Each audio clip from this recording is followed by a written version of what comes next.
हम आज बात कर रहे हैं रक्षाबंधन के पावन पर्व की। सबसे पहले जानते हैं कि रक्षाबंधन का पौराणिक और धार्मिक महत्व क्या है।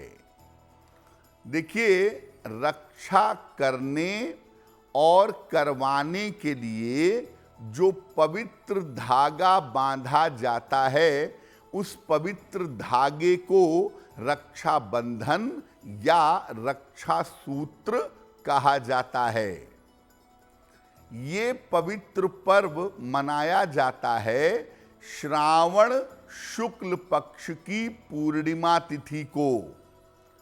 इस दिन बहनें अपने भाई की रक्षा के लिए उनके कलाई पर रक्षा सूत्र बांधती हैं और भाई बहनों को जीवन भर उनकी रक्षा का वचन देते हैं। यानी जो बहनें रक्षा सूत्र बांधती हैं, उसमें उनकी श्रद्धा, उनका विश्वास और उनका आशीर्वाद होता है, जिससे भाई की रक्षा होती है। और रक्षा बंधवाने के बाद भाई अपनी बहन को वचन देते हैं कि जीवन में जब भी उनकी आवश्यकता होगी, वो अपनी बहन की सहायता करेंगे।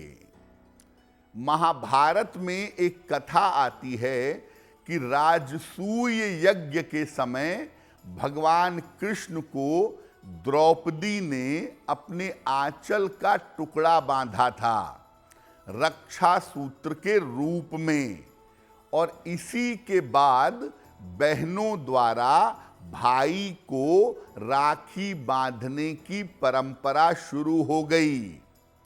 वास्तव में ओरिजिनली ये जो परंपरा है वो ये है कि इस दिन ब्राह्मणों के द्वारा अपने यजमानों को रक्षा सूत्र बांध करके या राखी बांध करके उनकी मंगल कामना की जाती है। यानी इस दिन जो ब्राह्मण हैं, जो पुरोहित हैं, वो अपने शिष्यों को, अपने यजमानों को रक्षा सूत्र बांधते हैं और उनके कल्याण की कामना करते हैं। इस दिन जो वेद पाठी ब्राह्मण हैं, जो वेद पढ़ने वाले लोग हैं, वो यजुर्वेद का पाठ आरंभ करते हैं श्रावण शुक्ल पक्ष की पूर्णिमा तिथि को। इसलिए इस दिन शिक्षा का आरंभ करना अच्छा माना जाता है।